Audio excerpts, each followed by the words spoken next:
யாத்திராகமம் 22 அதிகாரம். ஒருவன் ஒரு மாட்டையாவது ஒரு ஆட்டையாவது திருடி அதை கொன்றால் அல்லது அதை விற்றால் அவன் அந்த மாட்டுக்கு 5 மாடுகளையும் அந்த ஆட்டுக்கு 4 ஆடுகளையும் பதிலாக கொடுக்க கடவன். திருடன் கன்னமிடுகையில் கண்டுபிடிக்கப்பட்டு அடிக்கப்பட்டு செத்தால் அவன் நிமித்தம் இரத்தப்பழி சுமராது. சூரியன் அவன் மேல் உதித்திருந்ததானால் அவன் நிமித்தம் இரத்தப்பழி சுமரும். திருடன் பதில் கொடுத்து தீர்க்க வேண்டும். அவன் கையில் ஒன்றும் இல்லாதிருந்தால் தான் செய்த களவுக்காக விலைப்படக் கடவன். அவன் திருடின மாடாவது கழுதையாவது ஆடாவது உயிருடனே அவன் கையில் கண்டுபிடிக்கப்பட்டால் இரட்டிப்பாய் அவன் கொடுக்க வேண்டும். ஒருவன் பிறனுடைய வயலிலாவது திராட்சத் தோட்டத்திலாவது தன் மிருக ஜீவனை மேயவிட்டால் அவன் தன் சுய வயலிலும் திராட்சத் தோட்டத்திலும் உள்ள பலனில் உத்தமமானதை எடுத்து பதில் செலுத்த கடவன். அக்கினி எழும்பி முட்களில் பற்றி தானிய போரையாவது விளைந்த பயிரையாவது வயலில் உள்ள வேற எதையாவது எரித்து போட்டதேயானால் அக்கினியை கொளுத்தினவன் அக்கினி சேதத்திற்கு உத்தரவாதம் பண்ண வேண்டும். ஒருவன் பிறனுடைய வசத்தில் திரவியத்தையாவது உடைமைகளையாவது அடைக்கலமாக வைத்திருக்கும் போது அது அவன் வீட்டிலிருந்து திருடப்பட்டு போனால் திருடன் அகப்பட்டானாகில் அவன் அதற்கு இரட்டிப்பாக கொடுக்க வேண்டும். திருடன் அகப்படாதே போனால் அந்த வீட்டுக்காரன் தானே பிறனுடைய பொருளை அபகரித்தானோ இல்லையோ என்று அறியும்படி நியாயாதிபதிகளிடத்தில் அவனை கொண்டு போக வேண்டும். காணாமற் போன மாடு கழுதை ஆடு வஸ்திரம் முதலியவைகளில் யாதொன்றை பிறனொருவன் தன்னுடையது என்று சொல்லி குற்றஞ்சாற்றினால் இருதரத்தாருடைய வழக்கும் நியாயாதிபதிகளிடத்தில் வரக்கடவது. நியாயாதிபதிகள் எவனை குற்றவாளி என்று தீர்க்கிறார்களோ அவன் மற்றவனுக்கு இரட்டிப்பாக கொடுக்க கடவன். ஒருவன் தன் கழுதையாவது மாட்டையாவது ஆட்டையாவது மற்ற யாதொரு மிருக ஜீவனையாவது பிறன் வசத்தில் விட்டிருக்கும் போது அது செத்தாலும் சேதப்பட்டு போனாலும் ஒருவரும் காணாதபடி ஓட்டிக்கொண்டு போகப்பட்டாலும் அவன் தான் பிறனுடைய பொருளை அபகரிக்கவில்லை என்று கர்த்தர் பேரில் இடும் ஆணை அவர்கள் இருவருக்கும் நடுதீர்க்க கடவது. உடையவன் அதை அங்கீகரிக்க வேண்டும், மற்றவன் பதிலளிக்க வேண்டுவதில்லை. அது அவன் வசத்திலிருந்து திருடப்பட்டு போயிற்றானால் அவன் அதன் எஜமானுக்கு அதற்காக உத்தரவாதம் பண்ண கடவன். அது பீருண்டு போயிற்றானால் அதற்கு சாட்சியை ஒப்புவிக்க வேண்டும். பீருண்டதற்காக அவன் உத்தரவாதம் பண்ண வேண்டுவதில்லை. ஒருவன் பிறனிடத்தில் எதையாகிலும் இரவலாக வாங்கினதுண்டானால் அதற்கு உடையவன் கூட இராத போது அது சேதப்பட்டாலும் செத்துப்போனாலும் அவன் அதற்கு உத்தரவாதம் பண்ண வேண்டும். அதற்கு உடையவன் கூட இருந்தானாகில் அவன் உத்தரவாதம் பண்ண வேண்டுவதில்லை. அது வாடகைக்கு வாங்கப்பட்டிருந்தால் அது அவன் வாடகைக்கு வந்த சேதம். நியமிக்கப்படாத ஒரு கன்னிகையை ஒருவன் மோசம் போக்கி அவளோட சயனித்தால் அவன் அவளுக்காக பரிசம் கொடுத்து அவளை விவாகம் பண்ண கடவன். அவள் தகப்பன் அவளை அவனுக்கு கொடுக்க மாட்டேன் என்றானாகில் கன்னிகைகளுக்காக கொடுக்கப்படும் பரிச முறைமையின்படி அவன் பணத்தை நிறுத்து கொடுக்க வேண்டும். சூனியக்காரியை உயிரோடே வைக்க வேண்டாம். மிருகத்தோடே புணர்கிறவன் எவனும் கொல்லப்பட வேண்டும்.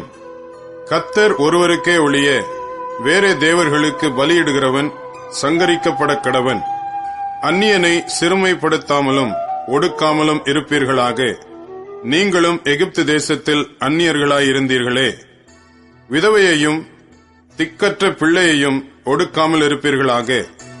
அவர்களை எவ்வளவாகிலும் ஒடுக்கும் போது அவர்கள் என்னை நோக்கி முறையிட்டால் அவர்கள் முறையிடுதலை நான் நிச்சயமாய் கேட்டு கோபம் மூண்டவராகி உங்களை பட்டயத்தினால் கொலை செய்வேன். உங்கள் மனைவிகள் விதவைகளும் உங்கள் பிள்ளைகள் திக்கற்ற பிள்ளைகளும் ஆவார்கள். உங்களுக்குள் சிறுமைப்பட்டிருக்கிற என் ஜனங்களில் ஒருவனுக்கு நீங்கள் பணம் கடனாக கொடுத்திருந்தால் வட்டி வாங்குகிறவர்கள் போல அவனிடத்தில் வட்டி வாங்க வேண்டாம். பிறனுடைய வஸ்திரத்தை ஈடாக வாங்கினால் பொழுது போகும் முன்னமே அதை அவனுக்கு திரும்ப கொடுத்து விடுவாயாக. அவன் போர்வை அதுதானே, அதுவே அவன் தன் உடம்பை மூடிக்கொள்ளுகிற வஸ்திரம். வேற எதினாலே போர்த்து படுத்துக் கொள்ளுவான்? அவன் என்னை நோக்கி முறையிடும்போது நான் அவனுக்கு செவி கொடுப்பேன். நான் இரக்கமுள்ளவராயிருக்கிறேன். நியாயாதிபதிகளை தூஷியாமலும் உன் ஜனத்தின் அதிபதியை சபியாமலும் இருப்பாயாக. முதல் பழுக்கும் உன் பழத்தையும் வடியும் உன் ரசத்தையும் காணிக்கையாக செலுத்த தாமதிக்க வேண்டாம். உன் குமாரரில் முதற் பேரானவனை எனக்கு கொடுப்பாயாக. உன் மாடுகளிலும் உன் ஆடுகளிலும் அப்படியே செய்வாயாக. குட்டியானது 7 நாள் தன் தாயோடே இருக்கட்டும். 8ஆம் நாளிலே அதை எனக்கு செலுத்துவாயாக. நீங்கள் எனக்கு பரிசுத்த மனுஷராய் இருக்க கடவீர்கள். வெளியிலே பீருண்ட மாம்சத்தை புசியாமல் அதை நாய்களுக்கு போட்டுவிடுங்கள். யாத்திராகமம் 23ஆம் அதிகாரம். அபாண்டமான சொல்லை ஏற்றுக்கொள்ளாயாக. கொடுமையுள்ள சாட்சிக்காரனாயிருக்க ஆகாதவனோடே கலவாயாக. தீமை செய்ய திரளான பேர்களை பின்பற்றாதிருப்பாயாக. வழக்கிலே நியாயத்தை புரட்ட மிகுதியானவர்களின் பட்சத்தில் சாய்ந்து உத்தரவு சொல்லாதிருப்பாயாக. வியாச்சியத்திலே தரித்திரனுடைய முகத்தை பாராயாக. உன் சத்துருவின் மாடாவது அவனுடைய கழுதையாவது தப்பி போகக் கண்டால் அதை திரும்ப அவனிடத்தில் கொண்டு போய் விடுவாயாக. உன்னை பகைக்கிறவனுடைய கழுதை சுமையோடு விழுந்து கிடக்க கண்டாயானால் அதற்கு உதவி செய்யாதிருக்கலாமா? அவசியமாய் அவனோடே கூட அதற்கு உதவி செய்வாயாக. உன்னிடத்தில் இருக்கிற எளியவனுடைய வியாச்சியத்தில் அவனுடைய நியாயத்தை புரட்டாயாக. கள்ள காரியத்துக்கு தூரமாயிருப்பாயாக. குற்றமில்லாதவனையும் நீதிமானையும் கொலை செய்யாயாக. நான் துன்மார்க்கனை நீதிமான் என்று தீர்க்க மாட்டேன். பரிதானம் வாங்காதிருப்பாயாக. பரிதானம் பார்வையுள்ளவர்களை குருடாக்கி நீதிமான்களின் வார்த்தைகளை புரட்டும். அந்நியனை ஒடுக்காயாக. எகிப்து தேசத்தில் அந்நியர்களாயிருந்த நீங்கள் அந்நியனுடைய இருதயத்தை அறிந்திருக்கிறீர்களே. 6 வருஷம் நீ உன் நிலத்தில் பயிரிட்டு அதன் பலனை சேர்த்துக்கொள். 7ஆம் வருஷத்தில் உன் ஜனத்திலுள்ள எளியவர்கள் புசிக்கவும் மீதியானதை வெளியின் ஜந்துக்கள் தின்னவும் அந்த நிலம் சும்மா கிடக்க விட்டு விடுவாயாக. உன் திராட்சைத் தோட்டத்தையும் உன் ஒலிவத் தோப்பையும் அப்படியே செய்வாயாக. 6 நாள் உன் வேலையை செய்து 7ஆம் நாளிலே உன் மாடும் உன் கழுதையும் இளைப்பாறவும் உன் அடிமை பெண்ணின் பிள்ளையும் அந்நியனும் இளைப்பாறவும் ஓய்ந்திருப்பாயாக. நான் உங்களுக்கு சொன்னவைகள் யாவற்றிலும் சாவதானமாயிருங்கள். அந்நிய தேவர்களின் பேரை சொல்ல வேண்டாம். அது உன் வாயிலிருந்து பிறக்க கேட்கப்படவும் வேண்டாம். வருஷத்தில் 3 தரம் எனக்கு பண்டிகை ஆசரிப்பாயாக. புளிப்பில்லா அப்ப பண்டிகையை கொண்டாடி நான் உனக்கு கட்டளையிட்டபடியே ஆபிப் மாதத்தின் குறித்த காலத்தில் 7 நாள் புளிப்பில்லா அப்பம் புசிப்பாயாக. அந்த மாதத்தில் எகிப்திலிருந்து புறப்பட்டாயே, என் சந்நிதியில் வெறுங்கையாய் வரவேண்டாம்.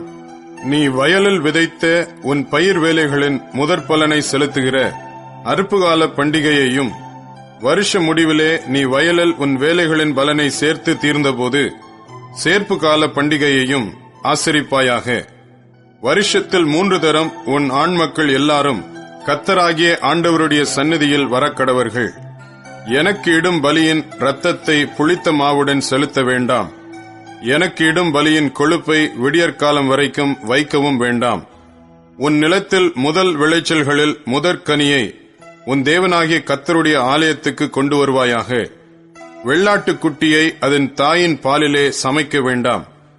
வழியில் உன்னை காக்கிறதற்கும் நான் ஆயத்தம் பண்ணின ஸ்நானத்துக்கு உன்னை கொண்டு போய் சேர்க்கிறதற்கும் இதோ நான் ஒரு தூதனை உனக்கு முன்னே அனுப்புகிறேன். அவர் சமூகத்தில் எச்சரிக்கையாயிருந்து அவர் வாக்குக்கு செவிகொடு. அவரை கோபப்படுத்தாதே. உங்கள் துரோகங்களை அவர் பொறுப்பதில்லை. என் நாமம் அவர் உள்ளத்தில் இருக்கிறது. நீ அவர் வாக்கை நன்றாய் கேட்டு நான் சொல்வதையெல்லாம் செய்வாயாகில் நான் உன் சத்துருக்களுக்கு சத்துருவாயும் உன் விரோதிகளுக்கு விரோதியாயும் இருப்பேன். என் தூதனானவர் உனக்கு முன் சென்று எமோரியரும் ஏத்தியரும் பெரிசியரும் கானானியரும் ஏவியரும் எபூசியரும் இருக்கிற இடத்துக்கு உன்னை நடத்தி கொண்டு போவார். அவர்களை நான் அதம் பண்ணுவேன். நீ அவர்களுடைய தேவர்களை பணிந்து கொள்ளாமலும் சேவியாமலும் அவர்கள் செய்கைகளின்படி செய்யாமலும் அவர்களை நிர்மூலம் பண்ணி அவர்களுடைய சிலைகளை உடைத்து போடுவாயாக. உங்கள் தேவனாகிய கர்த்தரையே சேவிக்க கடவீர்கள். அவர் உன் அப்பத்தையும் உன் தண்ணீரையும் ஆசீர்வதிப்பார். வியாதியை உன்னிலிருந்து விலக்குவேன். கற்பம் விழுகிறதும் மலடும் உன் தேசத்தில் இருப்பதில்லை. உன் ஆயுசு நாட்களை பூரணப்படுத்துவேன். எனக்கு பயப்படும் பயத்தை உனக்கு முன் செல்லும்படி செய்வேன். நீ செல்லும் இடமெங்கும் உள்ள ஜனங்கள் எல்லாரையும் கலங்கடித்து உன் சத்துருக்கள் எல்லாரையும் முதுகு காட்ட பண்ணுவேன். உன் முகத்துக்கு முன்னின்று ஏவியரையும் கானானியரையும் ஏத்தியரையும் துரத்திவிட குளவிகளை உனக்கு முன்னே அனுப்புவேன். தேசம் பாழாய் போகாமலும் காட்டு மிருகங்கள் உனக்கு விரோதமாய் பெருகாமலும் இருக்கும்படி நான் அவர்களை ஒரே வருஷத்திற்குள்ளே உன் முன்னின்று துரத்திவிடாமல் நீ விருத்தி அடைந்து தேசத்தை சுதந்திரித்துக் கொள்ளும் வரைக்கும் அவர்களை கொஞ்சம் கொஞ்சமாய் உன் முன்னின்று துரத்தி விடுவேன். சிவந்த சமுத்திரம் தொடங்கி பெலிஸ்தரின் சமுத்திரம் வரைக்கும், வனாந்தரம் தொடங்கி நதி வரைக்கும் உன் எல்லையாயிருக்கும்படி செய்வேன். நான் அந்த தேசத்தின் குடிகளை உங்கள் கையில் ஒப்புக் கொடுப்பேன். நீ அவர்களை உன் முன்னின்று துரத்தி விடுவாய். அவர்களோடும் அவர்கள் தேவர்களோடும் நீ உடன்படிக்கை பண்ணாதிருப்பாயாக. அவர்கள் உன்னை எனக்கு விரோதமாக பாவம் செய்ய பண்ணாதபடிக்கு உன் தேசத்திலே குடியிருக்க வேண்டாம். நீ அவர்கள் தேவர்களை சேவித்தால் அது உனக்கு கண்ணியாயிருக்கும் என்றார். யாத்திராகமம் 24ஆம் அதிகாரம். பின்பு அவர் மோசேயை நோக்கி, நீயும் ஆரோனும் நாதாவும் அபியூவும் இஸ்ரவேலின் மூப்பரில் 70 பேரும் கர்த்தரிடத்தில் ஏறி வந்து தூரத்திலிருந்து பணிந்து கொள்ளுங்கள். மோசே மாத்திரம் கர்த்தரிடத்தில் சமீபித்து வரலாம். அவர்கள் சமீபித்து வரலாகாது. ஜனங்கள் அவனோட கூட ஏறி வர வேண்டாம் என்றார். மோசே வந்து கர்த்தருடைய வார்த்தைகள் யாவையும் நியாயங்கள் யாவையும் ஜனங்களுக்கு அறிவித்தான்.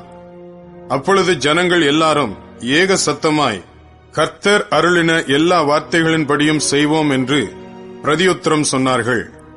மோசே கர்த்தருடைய வார்த்தைகளை எல்லாம் எழுதி வைத்து அதிகாலமே எழுந்து மலையின் அடியில் ஒரு பலிபீடத்தை கட்டி இஸ்ரவேலுடைய 12 கோத்திரங்களுடைய இலக்கத்தின்படியே 12 தூண்களை நிறுத்தினான்.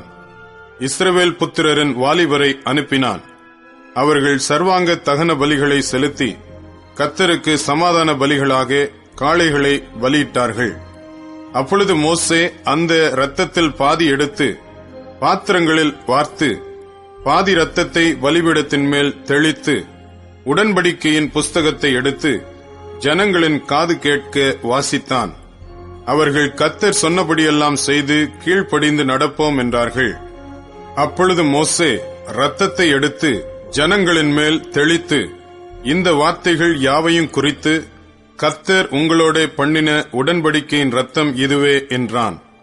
பின்பு மோசேயும் ஆரோனும் நாதாவும் அபியூவும் இஸ்ரவேலருடைய மூப்பரில் 70 பேரும் ஏறிப்போய் இஸ்ரவேலின் தேவனை தரிசித்தார்கள். அவருடைய பாதத்தின் கீழே நீல கல் இழைத்த வேலைக்கு ஒப்பாகவும் தெளிந்த வானத்தின் பிரபைக்கு ஒப்பாகவும் இருந்தது. அவர் இஸ்ரவேல் புத்திரருடைய அதிபதிகள் மேல் தம்முடைய கையை நீட்டவில்லை. அவர்கள் தேவனை தரிசித்து பின்பு புசித்து குடித்தார்கள். அப்பொழுது கர்த்தர் மோசேயை நோக்கி, நீ மலையின் மேல் என்னிடத்திற்கு ஏறி வந்து அங்கே இரு. நான் உனக்கு கற்பலகைகளையும் நீ அவர்களுக்கு உபதேசிப்பதற்கு நான் எழுதின நியாயப்பிரமாணத்தையும் கற்பனைகளையும் கொடுப்பேன் என்றார். அப்பொழுது மோசே தன் ஊழியக்காரனாகிய யோசுவாவோடே எழுந்து போனான். மோசே தேவ பர்வதத்தில் ஏறிப் போகையில் அவன் மூப்பரை நோக்கி, நாங்கள் உங்களிடத்தில் திரும்பி வருமட்டும் நீங்கள் இங்கே எங்களுக்காக காத்திருங்கள். ஆரோனும் ஊரும் உங்களிடத்தில் இருக்கிறார்கள். ஒருவனுக்கு யாதொரு காரியம் உண்டானால் அவன் அவர்களிடத்தில் போகலாம் என்றான். மோசே மலையின் மேல் ஏறினபோது ஒரு மேகம் மலையை மூடிற்று. கர்த்தருடைய மகிமை சீனாய் மலையின் மேல் தங்கியிருந்தது. மேகம் 6 நாள் அதை மூடியிருந்தது. 7ஆம் நாளில் அவர் மேகத்தின் நடுவிலிருந்து மோசேயை கூப்பிட்டார். மலையின் கொடுமுடியிலே கர்த்தருடைய மகிமையின் காட்சி இஸ்ரவேல் புத்திரருடைய கண்களுக்கு பட்சிக்கிற அக்கினியைப் போல் இருந்தது. மோசே மேகத்தின் நடுவிலே பிரவேசித்து மலையின் மேல் ஏறி இரவும் பகலும் 40 நாள் மலையில் இருந்தான். யாத்திராகமம் 25ஆம் அதிகாரம். கர்த்தர் மோசேயை நோக்கி, இஸ்ரவேல் புத்திரர் எனக்கு காணிக்கையை கொண்டு வரும்படி அவர்களுக்கு சொல்லு.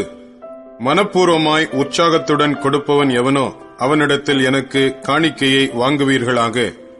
நீங்கள் அவர்களிடத்தில் வாங்க வேண்டிய காணிக்கை அவன: பொன்னும் வெள்ளியும் வெண்கலமும் இளநீல நூலும் இரத்தாம்பர நூலும் சிவப்பு நூலும் மெல்லிய பஞ்சு நூலும் வெள்ளாட்டு மயிரும் சிவப்பு தீர்ந்த ஆட்டுக்கடா தோலும் தகசு தோலும் சீத்திம் மரமும் விளக்கெண்ணையும் அபிஷேக தைலத்துக்கு பரிமள வர்க்கங்களும் தூபத்துக்கு சுகந்த வர்க்கங்களும் ஏபோத்திலும் மார்பதக்கத்திலும் பதிக்கும் கோமேதக கற்களும் ரத்தினங்களுமே. அவர்கள் நடுவிலே நான் வாசம் பண்ண எனக்கு ஒரு பரிசுத்த ஸ்தலத்தை உண்டாக்குவார்களாக. நான் உனக்கு காண்பிக்கும் வாசஸ்தலத்தின் மாதிரியின்படியும் அதனுடைய எல்லா தட்டுமுட்டுகளின் மாதிரியின்படியும் அதை செய்வீர்களாக. சீத்திம் மரத்தினால் ஒரு பெட்டியை பண்ணக்கடவர்கள்.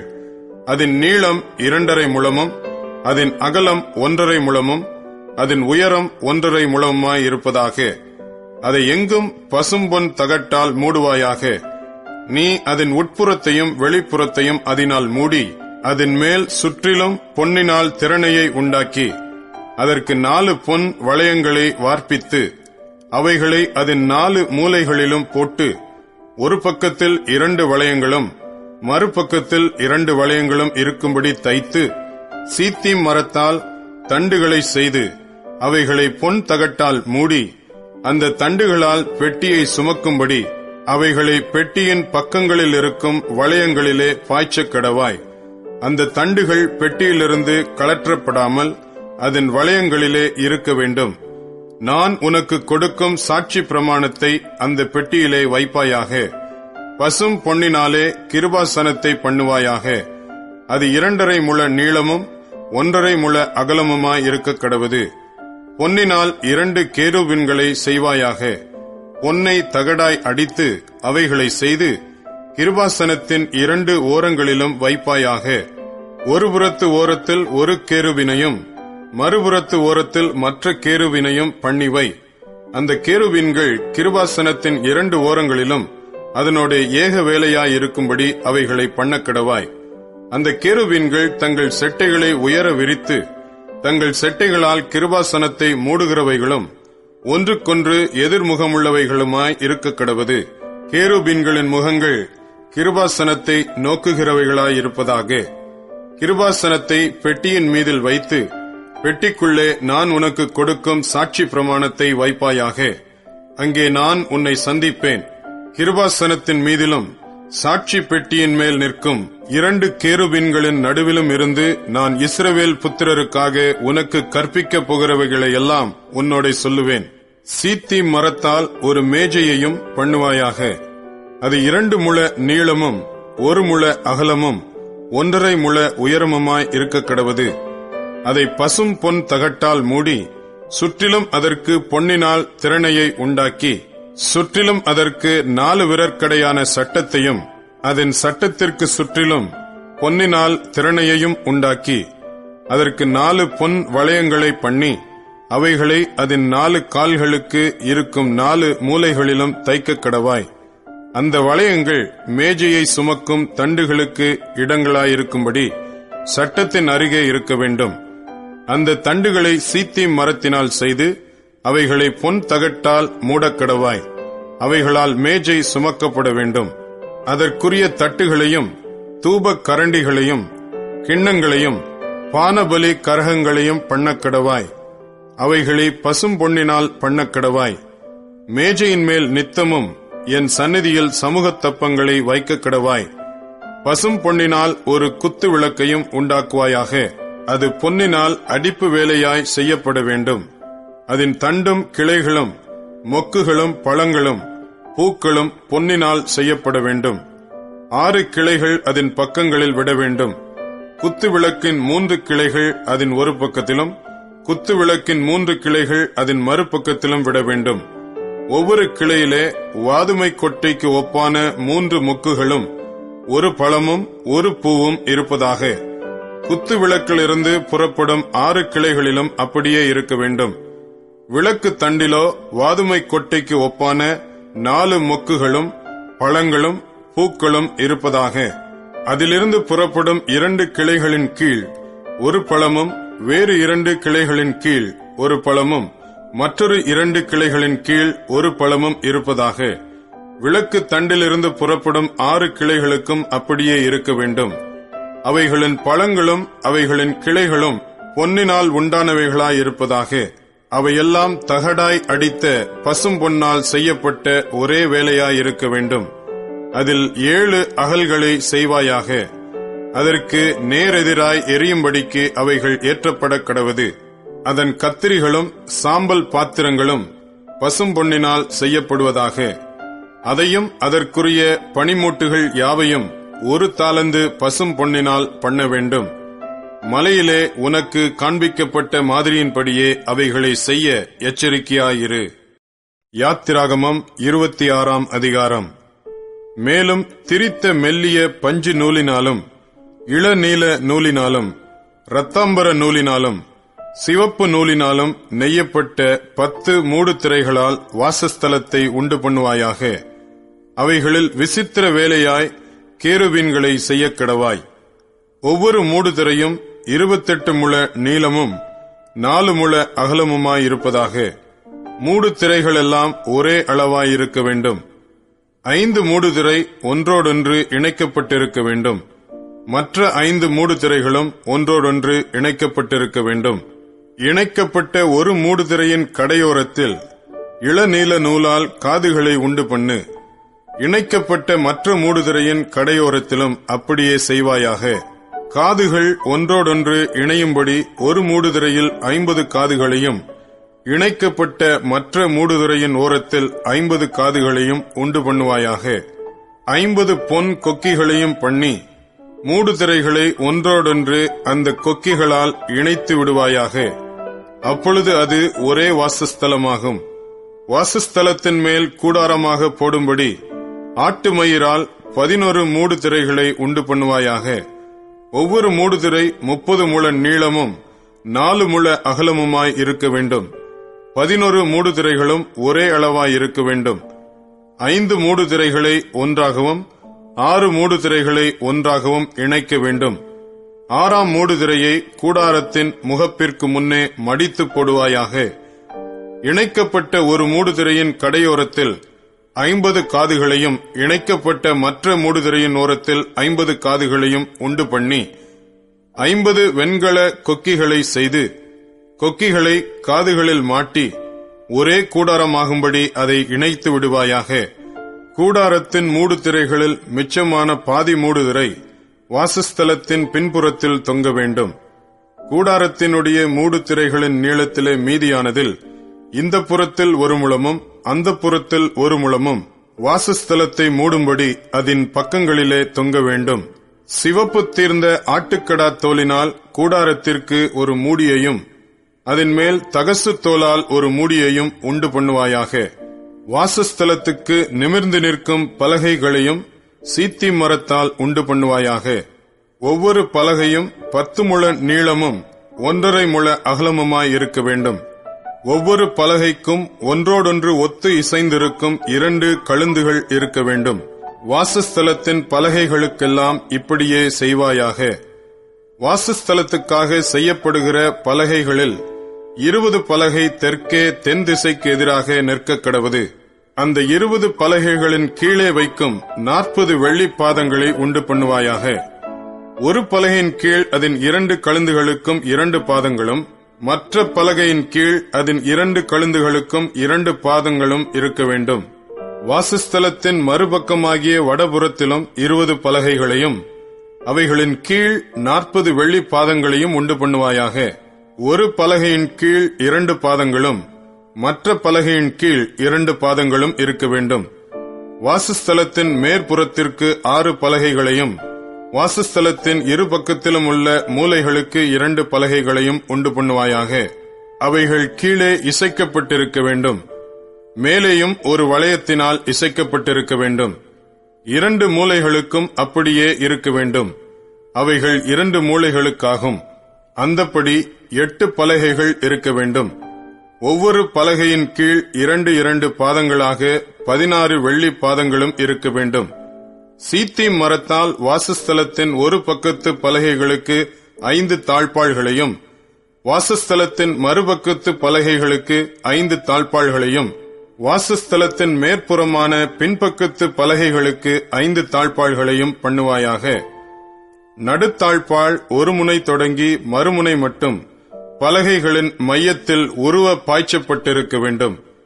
பலகைகளை பொன் தகட்டால் மூடி, தாழ்பாள்களின் இடங்களாகிய அவைகளின் வளையங்களை பொன்னினால் பண்ணி, தாழ்பாள்களை பொன் தகட்டால் மூடக்கடவாய். இவ்விதமாக மலையின் மேல் உனக்கு காண்பிக்கப்பட்ட மாதிரியின்படியே வாசஸ்தலத்தை நிறுத்துவாயாக. இளநீல நூலும் இரத்தாம்பர நூலும் சிவப்பு நூலும் திரித்த மெல்லிய பஞ்சு நூலுமான இவற்றால் ஒரு திரைச்சீலையை உண்டு பண்ண கடவாய். அதிலே விசித்திர வேலையால் செய்யப்பட்ட கேருபீன்கள் வைக்கப்பட வேண்டும். சீத்திம் மரத்தினால் செய்து பொன் தகட்டால் மூடப்பட்ட 4 தூண்களிலே அதை தொங்கவிடு. அந்த தூண்கள் 4 வெள்ளி பாதங்கள் மேல் நிற்கவும், அவைகளின் கொக்கிகள் பொன்னினால் செய்யப்படவும் வேண்டும். கொக்கிகளின் கீழே அந்த திரைச்சீலையை தொங்கவிட்டு சாட்சி பெட்டியை அங்கே திரைக்குள்ளாக வைக்க கடவாய். அந்த திரைச்சீலை பரிசுத்த ஸ்தலத்திற்கும் மகா பரிசுத்த ஸ்தலத்திற்கும் பிரிவை உண்டாக்கும். மகா பரிசுத்த ஸ்தலத்திலே சாட்சி பெட்டியின் மீதில் கிருபாசனத்தை வைப்பாயாக. திரைக்கு புறம்பாக மேஜையையும், மேஜைக்கு எதிரே வாசஸ்தலத்தின் தென்புறமாக குத்து விளக்கையும் வைத்து மேஜையை வடபுறமாக வைப்பாயாக. இளநீல நூலும் இரத்தாம்பர நூலும் சிவப்பு நூலும் திரித்த மெல்லிய பஞ்சு நூலுமாகிய இவற்றால் சித்திர தையல் வேலையான ஒரு தொங்கு திரையையும் கூடாரத்தின் வாசலுக்கு உண்டாக்கி, அந்த தொங்கு திரைக்கு சீத்திம் மரத்தால் 5 தூண்களை செய்து அவைகளை பொன் தகட்டால் மூடி, அவைகளுக்கு பொன் கொக்கிகளை உண்டாக்கி, அவைகளுக்கு 5 வெண்கல பாதங்களை வார்ப்பிக்க கடவாய். யாத்திராகமம் 27ஆம் அதிகாரம். 5 முழ நீளமும் 5 முழ அகலமுமாக சீத்திம் மரத்தால் பலிபீடத்தையும் உண்டு பண்ணுவாயாக. அது சதுரமும் 3 முழ உயரமுமாய் இருப்பதாக. அதன் 4 மூலைகளிலும் 4 கொம்புகளை உண்டாக்குவாயாக. அதன் கொம்புகள் அதனோட ஏகமாய் இருக்க வேண்டும். அதை வெண்கல தகட்டால் மூட வேண்டும். அதன் சாம்பலை எடுக்கத்தக்க சட்டிகளையும் கரண்டிகளையும் கிண்ணிகளையும் முள்துறடுகளையும் நெருப்புச் சட்டிகளையும் உண்டாக்குவாயாக. அதன் பனிமுட்டுகளை எல்லாம் வெண்கலத்தால் பண்ணுவாயாக. வலைப்பின்னல் போன்ற ஒரு வெண்கல சல்லடையை பண்ணி, அந்த சல்லடையின் 4 மூலைகளிலும் 4 வெண்கல வளையங்களை உண்டாக்கி, அந்த சல்லடை பலிபீடத்தின் பாதி உயரத்தில் இருக்கும்படி அதை தாழ பலிபீடத்தின் சுற்றடைப்புக்கு கீழாக வைப்பாயாக. பலிபீடத்துக்கு சீத்திம் மரத்தால் தண்டுகளையும் பண்ணி அவைகளை வெண்கல தகட்டால் மூடுவாயாக. பலிபீடத்தை சுமக்கத்தக்கதாக அந்த தண்டுகள் அதன் 2 பக்கங்களிலும் வளையங்களிலே பாய்ச்சப்பட்டிருக்க வேண்டும். அதை உள்வெளிவிட்டு பலகைகளினாலே பண்ண வேண்டும். மலையில் உனக்கு காண்பிக்கப்பட்டபடியே அதை பண்ண கடவர்கள். வாசஸ்தலத்துக்கு பிரகாரத்தையும் உண்டு பண்ணுவாயாக. தெற்கே தென் திசைக்கு எதிரான பிரகாரத்துக்கு திரித்த மெல்லிய பஞ்சு நூலால் செய்யப்பட்ட 100 முழ நீளமான தொங்கு திரைகள் இருக்க வேண்டும். அவைகளுக்கு வெண்கலத்தினாலே 20 தூண்களும் 20 பாதங்களும் இருக்க வேண்டும். தூண்களின் கொக்கிகளும் அவைகளின் பூண்களும் வெள்ளியினால் செய்யப்பட வேண்டும். அப்படியே வடபக்கத்தின் நீளத்திற்கும் 100 முழ நீளமான தொங்கு திரைகள் இருக்க வேண்டும். அவைகளுக்கு 20 தூண்களும் அவைகளுக்கு 20 பாதங்களும் வெண்கலமாயிருக்க வேண்டும். தூண்களின் கொக்கிகளும் பூண்களும் வெள்ளியினால் செய்யப்பட வேண்டும். பிரகாரத்தின் மேற்பக்கமான அகலத்திற்கு 50 முழ நீளமான தொங்கு திரைகள் இருக்க வேண்டும். அவைகளுக்கு 10 தூண்களும் அவைகளுக்கு 10 பாதங்களும் இருக்க வேண்டும். சூரியன் உதிக்கிற திசையாகிய கீழ்ப்பக்கத்தின் பிரகாரம் 50 முழ அகலமாயிருக்க வேண்டும். அங்கே ஒரு புறத்திற்கு 15 முழ நீளமான தொங்கு திரைகளும் அவைகளுக்கு 3 தூண்களும் அவைகளுக்கு 3 பாதங்களும் இருக்க வேண்டும். மறுபுறத்துக்கு 15 முழ நீளமான தொங்கு திரைகளும் அவைகளுக்கு 3 தூண்களும் அவைகளுக்கு 3 பாதங்களும் இருக்க வேண்டும். பிரகாரத்தின் வாசலுக்கு இளநீல நூலாலும் இரத்தாம்பர நூலாலும் சிவப்பு நூலாலும் திரித்த மெல்லிய பஞ்சு நூலாலும் சித்திர தையல் வேலையாய் செய்யப்பட்ட 20 முழ நீளமான ஒரு தொங்கு திரையும் அதற்கு 4 தூண்களும் அவைகளுக்கு 4 பாதங்களும் இருக்க வேண்டும். சுற்று பிரகாரத்தின் தூண்கள் எல்லாம் வெள்ளியினால் பூண் கட்டப்பட்டிருக்க வேண்டும். அவைகளின் கொக்கிகள் வெள்ளியினாலும் அவைகளின் பாதங்கள் வெண்கலத்தினாலும் செய்யப்பட்டிருக்க வேண்டும். பிரகாரத்தின் நீளம் 100 முழமும் இருபுறத்து அகலம் 50 முழமும் உயரம் 5 முழமுமாய் இருப்பதாக அதன் தொங்கல்கள் திரித்த மெல்லிய பஞ்சு நூலினால் செய்யப்பட்டு அதன் தூண்களின் பாதங்கள் வெண்கலமாயிருக்க வேண்டும். வாசஸ்தலத்துக்கு அடுத்த சகல பணிவிடைக்கு தேவையான எல்லா பணிமுட்டுகளும் அதன் எல்லா முளைகளும் பிரகாரத்தின் எல்லா முளைகளும் வெண்கலமாயிருக்க வேண்டும். குத்து விளக்கு எப்பொழுதும் எரிந்து கொண்டிருக்கும்படி இடித்து பிழிந்த தெளிவான ஒலிவ எண்ணெயை உன்னிடத்தில் கொண்டு வரும்படி இஸ்ரவேல் புத்திரருக்கு கட்டளையிடுவாயாக. ஆசரிப்பு கூடாரத்தில் சாட்சி சந்நிதிக்கு முன்னிருக்கும் திரைச்சீலைக்கு வெளிப்புறமாக ஆரோனும் அவன் குமாரரும் சாயங்காலம் தொடங்கி விடியற்காலம் மட்டும் கர்த்தருடைய சன்னிதானத்தில் அந்த விளக்கை எரிய வைக்க கடவர்கள். இது இஸ்ரவேல் புத்திரருக்கு தலைமுறை தலைமுறையாக நித்திய கட்டளையாயிருக்க கடவது. யாத்திராகமம் 28ஆம் அதிகாரம். உன் சகோதரனாகிய ஆரோன் எனக்கு ஆசாரிய ஊழியம் செய்யும்படிக்கு நீ ஆரோனையும் அவனோட கூட அவன் குமாரராகிய நாதாப், அபியு, எலெயாசார், இத்தாமார் என்னும் ஆரோனின் குமாரரையும் இஸ்ரவேல் புத்திரரில் இருந்து பிரித்து உன்னிடத்தில் சேர்த்துக் கொள்வாயாக. உன் சகோதரனாகிய ஆரோனுக்கு மகிமையும் அலங்காரமுமாயிருக்கும் பொருட்டு பரிசுத்த வஸ்திரங்களை உண்டு பண்ணுவாயாக. ஆரோன் எனக்கு ஆசாரிய ஊழியம் செய்யத்தக்கதாக அவனை பரிசுத்தப்படுத்தும்படி அவனுக்கு வஸ்திரங்களை உண்டாக்கும் பொருட்டு நான் ஞானத்தின் ஆவியால் நிரப்பின விவேகமான இருதயமுள்ள யாவரோடும் நீ சொல்லுவாயாக. அவர்கள் உண்டாக்க வேண்டிய வஸ்திரங்கள் ஆவன: மார்பதக்கமும் ஏபோத்தும் அங்கியும் விசித்திரமான உள்சட்டையும் பாகையும் இடைக்கச்சையுமே. உன் சகோதரனாகிய ஆரோன் எனக்கு ஆசாரிய ஊழியம் செய்யும்படி அவனுக்கும் அவன் குமாரருக்கும் பரிசுத்த வஸ்திரங்களை உண்டு பண்ண வேண்டும். அவர்கள் பொன்னும் இளநீல நூலும் இரத்தாம்பர நூலும் சிவப்பு நூலும் மெல்லிய பஞ்சு நூலும் சேகரிப்பார்களாக. ஏபோத்தை பொன்னினாலும் இளநீல நூலாலும் இரத்தாம்பர நூலாலும் சிவப்பு நூலாலும் திரித்த மெல்லிய பஞ்சு நூலாலும் விசித்திர வேலையாய் செய்ய கடவர்கள். அது ஒன்றாக இணைக்கப்படும் பொருட்டு 2 தோல் துண்டுகளின் மேலும் அதன் 2 முனைகளும் சேர்க்கப்பட வேண்டும். அந்த ஏபோத்தின் மேல் இருக்க வேண்டிய விசித்திரமான கச்சை அந்த வேலைக்கு ஒப்பாகவே பொன்னினாலும் இளநீல நூலாலும் இரத்தாம்பர நூலாலும் சிவப்பு நூலாலும் திரித்த மெல்லிய பஞ்சு நூலாலும் பண்ணப்பட்டு அதனோட ஏகமாயிருக்க வேண்டும். பின்னும் நீ 2 கோமேதக கற்களை எடுத்து இஸ்ரவேல் புத்திரரின் நாமங்களை அவைகளில் வெட்டுவாயாக. அவர்கள் பிறந்த வரிசையின்படியே அவர்களுடைய நாமங்களில் 6 நாமங்கள் ஒரு கல்லிலும் மற்ற 6 நாமங்கள் மறு கல்லிலும் இருக்க வேண்டும். ரத்தினங்களில் முத்திரை வெட்டுகிறவர்கள் செய்யும் வேலைக்கு ஒப்பாக அந்த 2 கற்களிலும் இஸ்ரவேல் புத்திரரின் நாமங்களை வெட்டி அவைகளை பொன் குவளைகளில் பதிப்பாயாக. ஆரோன் கர்த்தருக்கு முன்பாக தன் 2 தோள்களின் மேலும் இஸ்ரவேல் புத்திரரின் நாமங்களை ஞாபகக்குறியாக சுமந்து வர அந்த 2 கற்களையும் ஏபோத்து தோள்களின் மேல் அவர்களை நினைக்கும்படியான கற்களாக வைக்க கடவாய்.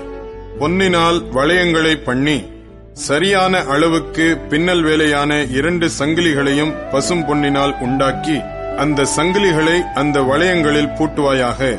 நியாயவிதி மார்பதக்கத்தையும் விசித்திர வேலையாய் செய்வாயாக. அதை ஏபோத்து வேலைக்கு ஒப்பாக பொன்னினாலும் இளநீல நூலாலும் இரத்தாம்பர நூலாலும் சிவப்பு நூலாலும் திரித்த மெல்லிய பஞ்சு நூலாலும் செய்வாயாக. அது சதுரமும் இரட்டையும் 1 சாண் நீளமும் 1 சாண் அகலமுமாய் இருக்க வேண்டும். அதிலே 4 பத்தி இரத்தின கற்களை நிறைய பதிப்பாயாக. முதலாம் பத்தி பத்மராகமும் புஷ்பராகமும் மாணிக்கமும், 2ஆம் பத்தி மரகதமும் இந்திர நீலமும் வஜ்ரமும், 3ஆம் பத்தி கெம்பும் வைடூரியமும் சுகந்தியும், 4ஆம் பத்தி படிகப் பச்சையும் கோமேதகமும் யஸ்பியுமாய் இருப்பதாக.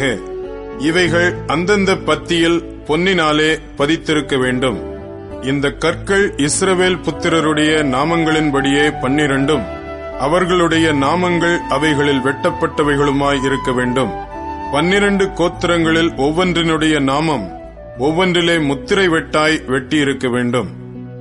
மார்பதக்கத்திற்கு அதன் பக்கங்களிலே பின்னல் வேலையான பசும்பொன் சங்கிலிகளையும் பண்ணி, அந்த மார்பதக்கத்திற்கு 2 பொன் வளையங்களையும் பண்ணி, அந்த 2 வளையங்களையும் மார்பதக்கத்தின் 2 பக்கங்களிலே வைத்து, பொன்னினால் செய்த அந்த 2 பின்னல் வேலையான சங்கிலிகளையும் மார்பதக்கத்தின் பக்கங்களில் இருக்கிற 2 வளையங்களில் மாட்டி, அவ்விரண்டு பின்னல் வேலையான சங்கிலிகளின் 2 நுனிகளை ஏபோத்து தோள் துண்டின் மேல் அதன் முன்புறத்தில் இருக்கிற 2 வளையங்களில் மாட்டுவாயாக.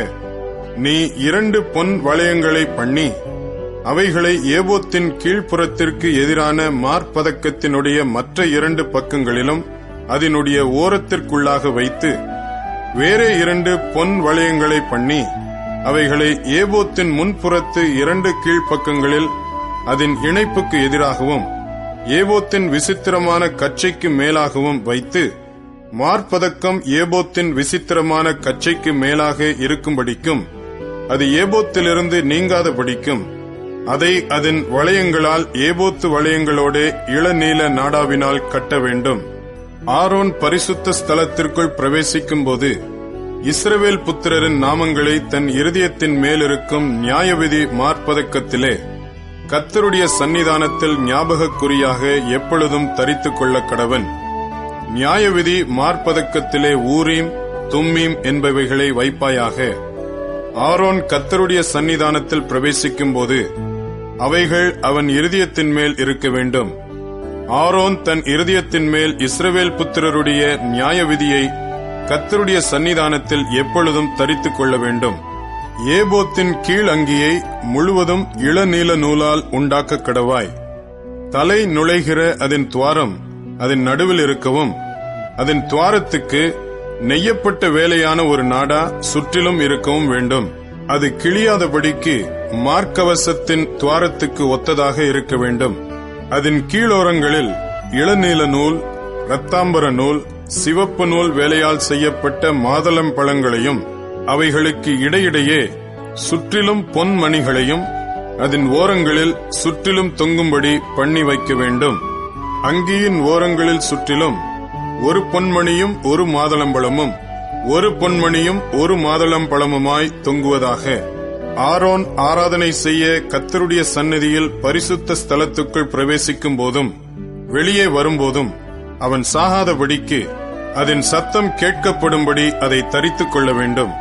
பசும் பொன்னினால் ஒரு பட்டத்தை பண்ணி கர்த்தருக்கு பரிசுத்தம் என்று அதிலே முத்திரை வெட்டாக வெட்டி, அது பாகையில் இருக்கும்படி அதை இளநீல நாடாவினால் பாகையின் முகப்பிலே கட்டுவாயாக.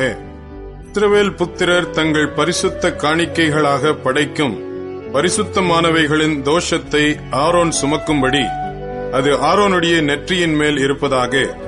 கர்த்தருடைய சந்நிதியில் அவர்கள் அங்கீகரிக்கப்படும்படி அது எப்பொழுதும் அவன் நெற்றியின் மேல் இருக்க வேண்டும். மெல்லிய பஞ்சு நூலால் விசித்திரமான உள் சட்டையையும் மெல்லிய பஞ்சு நூலால் பாகையையும் உண்டாக்கி இடைக்கச்சையை சித்திர தையல் வேலையாக பண்ணுவாயாக. ஆரோனுடைய குமாரருக்கும் மகிமையும் அலங்காரமுமாயிருக்கும் பொருட்டு அங்கிகளையும் இடைக்கச்சைகளையும் குல்லாக்களையும் உண்டு பண்ணுவாயாக. உன் சகோதரனாகிய ஆரோனும் அவனோடே கூட அவன் குமாரரும் எனக்கு ஆசாரிய ஊழியம் செய்யும்படிக்கு நீ அந்த வஸ்திரங்களை அவர்களுக்கு உடுத்தி அவர்களை அபிஷேகம் செய்து அவர்களை பிரதிஷ்டை பண்ணி அவர்களை பரிசுத்தப்படுத்துவாயாக. அவர்களுடைய நிர்வாணத்தை மூடும்படிக்கு இடுப்பு தொடங்கி முழங்கால் மட்டும் உடுத்த சணல் நூல் சல்லடங்களையும் உண்டு பண்ணுவாயாக. ஆரோனும் அவன் குமாரரும் பரிசுத்த ஸ்தலத்திலே ஆராதனை செய்ய ஆசரிப்பு கூடாரத்துக்குள் பிரவேசிக்கும் போதும் பலிபீட தண்டைக்கு சேரும் போதும் அக்கிரமம் சுமந்து அவர்கள் சாகாதபடிக்கு அவைகளை தரித்திருக்க வேண்டும். இது அவனுக்கும் அவனுக்கு பின்வரும் சந்ததிக்கும் நித்திய கட்டளை. யாத்திராகமம் 29ஆம் அதிகாரம். அவர்கள் எனக்கு ஆசாரிய ஊழியம் செய்யும்படி அவர்களை பரிசுத்தப்படுத்தும் பொருட்டு நீ அவர்களுக்கு செய்ய வேண்டியதாவது, ஒரு காளையையும் பழுதற்ற 2 ஆட்டுக்கடாக்களையும் தெரிந்து கொள்வாயாக. புளிப்பில்லா அப்பத்தையும் எண்ணெயிலே பிசைந்த புளிப்பில்லா அதிரசங்களையும் எண்ணெய் பூசப்பட்ட புளிப்பில்லா அடைகளையும் கோதுமையின் மெல்லிய மாவினால் பண்ணி அவைகளை ஒரு கூடையிலே வைத்து, கூடையோடே அவைகளையும் காளையையும் 2 ஆட்டுக்கடாக்களையும் கொண்டு வந்து ஆரோனையும் அவன் குமாரரையும் ஆசரிப்பு கூடாரத்தின் வாசல் முன்பாக சேர பண்ணி அவர்களை தண்ணீரினால் கழுவி அந்த வஸ்திரங்களை எடுத்து ஆரோனுக்கு உள் சட்டையையும் ஏபோத்தின் கீழ் அங்கியையும் ஏபோத்தையும் மார்பதக்கத்தையும் தரித்து ஏபோத்தின் விசித்திரமான கச்சையையும் அவனுக்கு கட்டி அவன் தலையிலே பாகையையும் வைத்து பரிசுத்த கிரீடத்தை பாகையின் மேல் தரித்து அபிஷேக தைலத்தையும் எடுத்து அவன் தலையின் மேல் வார்த்து அவனை அபிஷேகம் செய்வாயாக. பின்பு அவன் குமாரரை சேரப்பண்ணி ஆசாரிய ஊழியம் அவர்களுக்கு நித்திய கட்டளையாக இருக்கும்படி அவர்களுக்கும் அங்கிகளை உடுத்துவாயாக. ஆரோனுக்கும் அவன் குமாரருக்கும் இடைக்கச்சைகளை கட்டி அவன் குமாரருக்கு குல்லாக்களையும் தரித்து இப்படியே ஆரோனையும் அவன் குமாரரையும் பிரதிஷ்டை பண்ணுவாயாக. காளையை ஆசரிப்பு கூடாரத்துக்கு முன்பாக கொண்டு வருவாயாக. அப்பொழுது ஆரோனும் அவன் குமாரரும் தங்கள் கைகளை காளையினுடைய தலையின் மேல் வைக்க கடவர்கள். பின்பு நீ அந்த காளையை ஆசரிப்பு கூடாரத்து வாசலண்டையிலே கர்த்தருடைய சன்னிதானத்தில் அடித்து அதன் இரத்தத்தில் கொஞ்சம் எடுத்து உன் விரலினால் பலிபீடத்தின் கொம்புகள் மேல் இட்டு மற்ற இரத்தம் முழுவதையும் பலிபீடத்தின் அடியிலே ஊற்றி குடல்களை மூடிய கொழுப்பு யாவையும் கல்லீரலின் மேலுள்ள சவ்வையும் 2 குண்டிக்காய்களையும் அவைகளின் மேலுள்ள கொழுப்பையும் எடுத்து பலிபீடத்தின் மேல் தகித்து போட்டு காளையின் மாம்சத்தையும் அதன் தோலையும் அதன் சாணியையும் பாளையத்துக்கு புறம்பே அக்கினியால் சுட்டரிக்க கடவாய். இது பாவ நிவாரண பலி. பின்பு அந்த ஆட்டுக்கடாக்களில் ஒன்றை கொண்டு வந்து நிறுத்துவாயாக. அதனுடைய தலையின் மேல் ஆரோனும் அவன் குமாரரும் தங்கள் கைகளை வைக்க கடவர்கள். அந்த கடாவை அடித்து அதன் இரத்தத்தை பிடித்து பலிபீடத்தின் மேல் சுற்றிலும் தெளித்து ஆட்டுக்கடாவை சந்து சந்தாக துண்டித்து அதன் குடல்களையும் அதன் தொடைகளையும் கழுவி அவைகளை அந்த துண்டங்களின் மேலும் அதன் தலையின் மேலும் வைத்து ஆட்டுக்கடா முழுவதையும் பலிபீடத்தின் மேல் தகித்து விடுவாயாக. இது கர்த்தருக்கு செலுத்தும் சர்வாங்க தகன பலி. இது சுகந்த வாசனையும் கர்த்தருக்கு செலுத்தும் தகன பலியுமாயிருக்கும். பின்பு மற்ற ஆட்டுக்கடாவையும் கொண்டு வந்து நிறுத்துவாயாக. அதனுடைய தலையின் மேல் ஆரோனும் அவன் குமாரரும் தங்கள் கைகளை வைக்க கடவர்கள். அப்பொழுது அந்த கடாவை அடித்து அதன் இரத்தத்தில் கொஞ்சம் எடுத்து ஆரோனின் வலது காது மடலிலும் அவன் குமாரரின் வலது காது மடலிலும் அவர்கள் வலது கையின் பெருவிரலிலும் அவர்கள் வலது காலின் பெருவிரலிலும் இட்டு மற்ற இரத்தத்தை பலிபீடத்தின் மேல் சுற்றிலும் தெளித்து பலிபீடத்தின் மேலிருக்கும் இரத்தத்திலும் அபிஷேக தைலத்திலும் கொஞ்சம் எடுத்து ஆரோனும் அவன் வஸ்திரங்களும் அவனுடைய குமாரரும் அவர்களுடைய வஸ்திரங்களும் பரிசுத்தமாக்கப்படும்படி அவன் மேலும் அவன் வஸ்திரங்கள் மேலும் அவனுடைய குமாரர் மேலும் அவர்களுடைய வஸ்திரங்கள் மேலும் தெளிப்பாயாக. அந்த ஆட்டுக்கடா பிரதிஷ்டையின் ஆட்டுக்கடாவானதால் அதிலுள்ள கொழுப்பையும் வாலையும் குடல்களை மூடிய கொழுப்பையும் கல்லீரலின் மேலுள்ள சவ்வையும் 2 குண்டிக்காய்களையும் அவைகளின் மேலுள்ள கொழுப்பையும் வலது பக்கத்து முன்னந்தொடையையும் கர்த்தருடைய சன்னிதானத்தில் வைத்திருக்கிற புளிப்பில்லா அப்பங்களுள்ள கூடையில் 1 அப்பத்தையும் எண்ணெயிட்ட அப்பமாகிய ஒரு அதிரசத்தையும் ஒரு அடையையும் எடுத்து அவைகள் எல்லாவற்றையும் ஆரோனின் உள்ளங்கைகளிலும் அவன் குமாரரின் உள்ளங்கைகளிலும் வைத்து அவைகளை கர்த்தருடைய சன்னிதானத்தில் அசைவாட்டப்படும் காணிக்கையாக அசைவாட்டி பின்பு அவைகளை அவர்கள் கைகளிலிருந்து எடுத்து பலிபீடத்தின் மேல் சர்வாங்க தகன பலியோடு வைத்து கர்த்தருடைய சன்னிதானத்தில் சுகந்த வாசனையாக தகிக்க கடவாய். இது கர்த்தருக்கு செலுத்தப்படும் தகன பலி. ஆரோனுடைய பிரதிஷ்டையின் ஆட்டுக்கடாவிலே மார்க்கண்டத்தை எடுத்து அதை கர்த்தருடைய சன்னிதானத்தில் அசைவாட்டப்படும் காணிக்கையாக அசைவாட்ட கடவாய். அது உன் பங்காயிருக்கும்.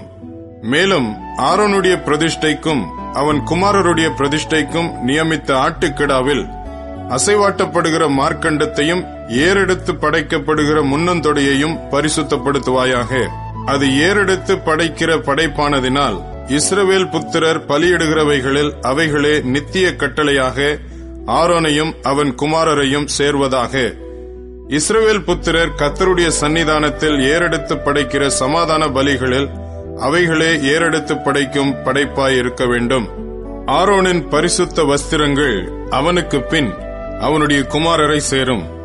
அவர்கள் அவைகளை உடுத்திக் கொண்டு அபிஷேகம் பண்ணப்பட்டு பிரதிஷ்டையாக்கப்படுவார்கள். அவனுடைய குமாரரில் அவன் பட்டத்திற்கு வருகிற ஆசாரியன் பரிசுத்த ஸ்தலத்தில் ஆராதனை செய்வதற்கு ஆசரிப்பு கூடாரத்தில் பிரவேசிக்கும் போது அவைகளை 7 நாள் மட்டும் உடுத்திக் கொள்ள கடவன். பிரதிஷ்டையின் ஆட்டுக்கடாவை கொண்டு வந்து அதன் மாம்சத்தை பரிசுத்த இடத்தில் வேவிப்பாயாக. அந்த ஆட்டுக்கடாவின் மாம்சத்தையும் கூடையில் இருக்கிற அப்பத்தையும் ஆரோனும் அவன் குமாரரும் ஆசரிப்பு கூடாரத்தின் வாசலிலே புசிக்க கடவர்கள். அவர்களை பிரதிஷ்டை பண்ணி பரிசுத்தப்படுத்தும் பொருட்டு அவைகளால் பாவ நிவர்த்தி செய்யப்பட்டபடியால் அவைகளை அவர்கள் புசிக்க கடவர்கள். அந்நியனோ அவைகளை புசிக்கலாகாது. அவைகள் பரிசுத்தமானவைகள். பிரதிஷ்டையின் மாம்சத்திலும் அப்பத்திலும் ஏதாகிலும் விடியற்காலம் மட்டும் மீந்திருந்ததானால் அதை அக்கினியாலே சுட்டெரிப்பாயாக. அது புசிக்கப்படலாகாது. அது பரிசுத்தமானது. இந்த பிரகாரம் நான் உனக்கு கட்டளையிட்டபடி எல்லாவற்றையும் நீ ஆரோனுக்கும் அவன் குமாரருக்கும் செய்வாயாக. 7 நாள் அளவும் நீ அவர்களை பிரதிஷ்டை பண்ணி பாவ நிவர்த்திக்காக ஒவ்வொரு நாளிலும் ஒவ்வொரு காளையை பாவ நிவாரண பலியாக பலியிட்டு பலிபீடத்துக்காக பிராயச்சித்தம் செய்த பின் அந்த பலிபீடத்தை சுத்தி செய்ய வேண்டும். அதை பரிசுத்தப்படுத்தும்படி அதை அபிஷேகம் பண்ண கடவாய். 7 நாள் அளவும் பலிபீடத்திற்காக பிராயச்சித்தம் செய்து அதை பரிசுத்தமாக்க கடவாய். பலிபீடமானது மகா பரிசுத்தமாயிருக்கும். பலிபீடத்தை தொடுகிறதெல்லாம் பரிசுத்தமாகும். பலிபீடத்தின் மேல் நீ பலியிட வேண்டியது என்னவெனில், இடைவிடாமல் ஒவ்வொரு நாளிலும் 1 வயதான 2 ஆட்டுக்குட்டிகளை பலியிட வேண்டும். ஒரு ஆட்டுக்குட்டியை காலையிலும் மற்ற ஆட்டுக்குட்டியை மாலையிலும் பலியிடுவாயாக. ஒரு மரக்காலிலே 10 பங்கானதும் இடித்து பிழிந்த கார்படி எண்ணெயிலே பிசைந்ததும் ஆகிய மெல்லிய மாவையும் பான பலியாக 1/4 படி திராட்சரசத்தையும் ஒரு ஆட்டுக்குட்டியுடனே படைப்பாயாக. மற்ற ஆட்டுக்குட்டியை மாலையிலே பலியிட்டு காலையிலே செலுத்தின போஜன பலிக்கும் பான பலிக்கும் ஒத்த பிரகாரம் அதை கர்த்தருக்கு சுகந்த வாசனையான தகன பலியாக படைக்க கடவாய். உன்னுடனே பேசும்படி நான் உங்களை சந்திக்கும் இடமாயிருக்கிற ஆசரிப்பு கூடாரத்தினுடைய வாசலாகிய கர்த்தருடைய சந்நிதியிலே உங்கள் தலைமுறை தோறும் செலுத்தப்பட வேண்டிய நித்திய சர்வாங்க தகன பலி இதுவே. அங்கே இஸ்ரவேல் புத்திரரை சந்திப்பேன். அந்த ஸ்தலம் என்னுடைய மகிமையினால் பரிசுத்தமாக்கப்படும். ஆசரிப்பு கூடாரத்தையும் பலிபீடத்தையும் நான் பரிசுத்தமாக்குவேன். எனக்கு ஆசாரிய ஊழியம் செய்யும்படிக்கு ஆரோனையும் அவன் குமாரரையும் பரிசுத்தப்படுத்தி இஸ்ரவேல் புத்திரரின் நடுவே நான் வாசம் பண்ணி அவர்களுக்கு தேவனாயிருப்பேன். தங்கள் நடுவே நான் வாசம் பண்ணும்படி தங்களை எகிப்து தேசத்திலிருந்து புறப்பட பண்ணின நான் தங்கள் தேவனாகிய கர்த்தர் என்று அவர்கள் அறிவார்கள். நானே அவர்கள் தேவனாகிய கர்த்தர். யாத்திராகமம் 30ஆம் அதிகாரம். தூபம் காட்டுகிறதற்கு ஒரு தூப பீடத்தையும் சீத்திம் மரத்தினால் உண்டாக்குவாயாக. அது 1 முழ நீளமும் 1 முழ அகலமுமான சதுரமும் 2 முழ உயரமுமாய் இருக்க வேண்டும். அதன் கொம்புகள் அதனோடே ஏகமுமாயிருக்க வேண்டும். அதன் மேற்புறத்தையும் சுற்றுப்புறத்தையும் அதன் கொம்புகளையும் பசும்பொன் தகட்டால் மூடி, சுற்றிலும் அதற்கு பொன் திறனையை உண்டு பண்ணி, அந்த திறனையின் கீழே அதன் 2 பக்கங்களிலும் அதை சுமக்கும் தண்டுகளின் இடங்களாகிய அதன் 2 பக்கத்து 2 மூலைகளிலும் 2 பொன் வளையங்களை உண்டாக்குவாயாக. அந்த தண்டுகளையும் சீத்திம் மரத்தால் பண்ணி, அவைகளையும் பொன் தகட்டால் மூடக்கடவாய். சாட்சி பெட்டிக்கு முன்னிருக்கும் திரைச்சீலைக்கும் நான் உன்னை சந்திக்கும் இடமாகிய சாட்சி சந்நிதியின் மேலுள்ள கிருபாசனத்துக்கும் முன்பாக அதை வைக்க கடவாய். ஆரோன் காலைதோறும் அதன் மேல் சுகந்த தூபம் காட்ட வேண்டும். மாலையில் விளக்கேற்றும் போதும் அதன் மேல் தூபம் காட்ட கடவன். விளக்குகளை விளக்கும் போதும் அதன் மேல் தூபம் காட்ட வேண்டும். உங்கள் தலைமுறை தோறும் கர்த்தருடைய சந்நிதியில் காட்ட வேண்டிய நித்திய தூபம் இதுவே.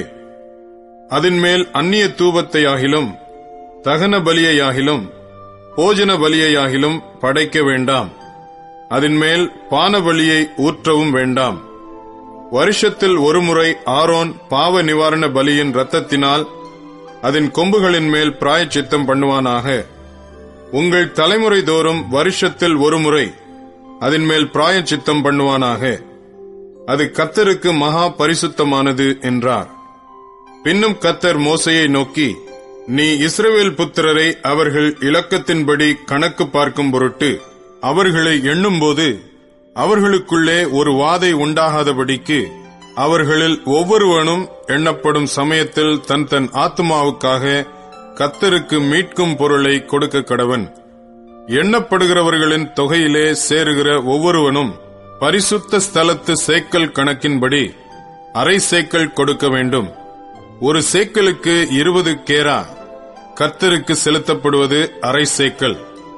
எண்ணப்படுகிறவர்களின் தொகையிலே சேருகிற 20 வயது முதற்கொண்டு அதற்கு மேற்பட்ட ஒவ்வொருவனும் அதை கர்த்தருக்கு செலுத்த வேண்டும். உங்கள் ஆத்துமாக்களுக்காக பாவ நிவிர்த்தி பண்ணும்படி நீங்கள் கர்த்தருக்கு காணிக்கை செலுத்தும் போது ஐஸ்வர்யவான் அரை சேக்கலுக்கு அதிகமாய் கொடுக்கவும் வேண்டாம், தரித்திரன் அதற்கு குறைவாக கொடுக்கவும் வேண்டாம். அந்த பாவ நிவிர்த்தி பணத்தை நீ இஸ்ரவேல் புத்திரர் கையில் வாங்கி அதை ஆசரிப்பு கூடாரத்தின் திருப்பணிக்கு கொடுப்பாயாக. அது கர்த்தருடைய சந்நிதியில் உங்கள் ஆத்துமாக்களுக்காக பாவ நிவிர்த்தி செய்யும் பொருட்டு இஸ்ரவேல் புத்திரருக்கு ஞாபகக்குறியாயிருக்கும் என்றார். பின்னும் கர்த்தர் மோசேயை நோக்கி, கழுவுகிறதற்கு வெண்கலத்தால் ஒரு தொட்டியையும் வெண்கலத்தால் அதன் பாதத்தையும் உண்டாக்கி அதை ஆசரிப்பு கூடாரத்திற்கும் பலிபீடத்திற்கும் நடுவே வைத்து அதிலே தண்ணீர் வார்ப்பாயாக. அதனிடத்தில் ஆரோனும் அவன் குமாரரும் தங்கள் கைகளையும் தங்கள் கால்களையும் கழுவக் கடவர்கள். அவர்கள் ஆசரிப்பு கூடாரத்திற்குள் பிரவேசிக்கும் போதும் கர்த்தருக்கு தகனத்தை கொளுத்தவும் பலிபீடத்தினிடத்தில் ஆராதனை செய்யவும் சேரும் போதும் அவர்கள் சாகாதபடிக்கு தண்ணீரினால் தங்களை கழுவக் கடவர்கள். அவர்கள் சாகாதபடிக்கு தங்கள் கைகளையும் தங்கள் கால்களையும் கழுவக் கடவர்கள். இது தலைமுறை தோறும் அவனுக்கும் அவன் சந்ததியாருக்கும் நித்திய கட்டளையாயிருக்கும் என்றார். பின்னும் கர்த்தர் மோசேயை நோக்கி, மேன்மையான சுகந்த வர்க்கங்களாகிய சுத்தமான வெள்ளை போளத்தில் பரிசுத்த ஸ்தலத்தின் சேக்கலின்படி 500 சேக்கல் இடையையும், சுகந்த கருவாப்பட்டையிலே அதில் பாதியாகிய 250 சேக்கல் இடையையும், சுகந்த வசம்பில் 250 சேக்கல் இடையையும், லவங்கப்பட்டையில் 500 சேக்கல் இடையையும், ஒலிவ எண்ணெயில் 1 குடம் எண்ணெயையும் எடுத்து அதனால் பரிமள தைலக்காரன் செய்வது போல கூட்டப்பட்ட பரிமள தைலமாகிய சுத்தமான அபிஷேக தைலத்தை உண்டு பண்ணுவாயாக. அது பரிசுத்த அபிஷேக தைலமாய் இருக்க கடவது.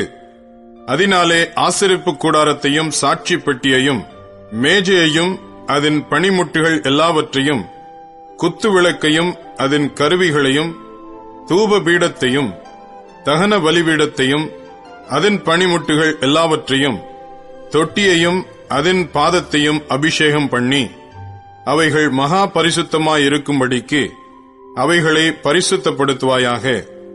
அவைகளை தொடுகிறதெல்லாம் பரிசுத்தமாயிருக்கும். ஆரோனும் அவன் குமாரரும் எனக்கு ஆசாரிய ஊழியம் செய்யும்படிக்கு நீ அவர்களை அபிஷேகம் பண்ணி அவர்களை பரிசுத்தப்படுத்துவாயாக. இஸ்ரவேல் புத்திரரோடே நீ பேசி சொல்ல வேண்டியதாவது, உங்கள் தலைமுறை தோறும் இது எனக்குரிய பரிசுத்த அபிஷேக தைலமாய் இருக்க வேண்டும். இது மனிதருடைய சரீரத்தின் மேல் வார்க்கப்படலாகாது. இது செய்யப்பட்ட முறையின்படி அவர்கள் வேறொரு தைலத்தை செய்யவும் கூடாது. இது பரிசுத்தமானது.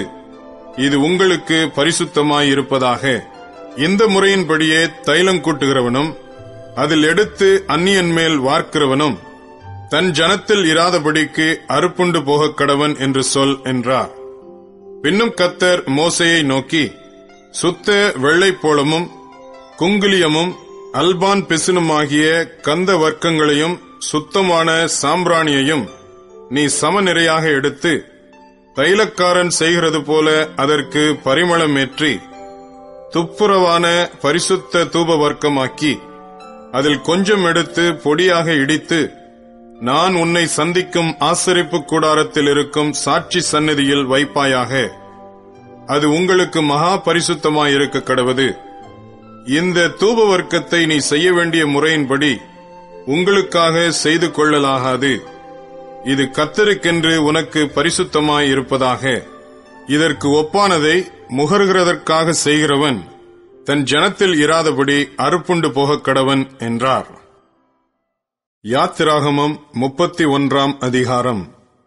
பின்னும் கர்த்தர் மோசேயை நோக்கி, நான் யூதாவின் கோத்திரத்தில் ஊருடைய மகனான ஊரியின் குமாரன் பெசலெயேலை பேர் சொல்லி அழைத்து வினோதமான வேலைகளை அவன் யோசித்து செய்கிறதற்கும் பொன்னிலும் வெள்ளியிலும் வெண்கலத்திலும் வேலை செய்கிறதற்கும் ரத்தினங்களை முத்திரை வெட்டாக வெட்டி பதிக்கிறதற்கும் மரத்தில் சித்திர வேலைகளை செய்கிறதற்கும் மற்றும் சகலவித வேலைகளையும் யூகித்து செய்கிறதற்கும் வேண்டிய ஞானமும் புத்தியும் அறிவும் அவனுக்கு உண்டாக அவனை தேவ ஆவியினால் நிரப்பினேன்.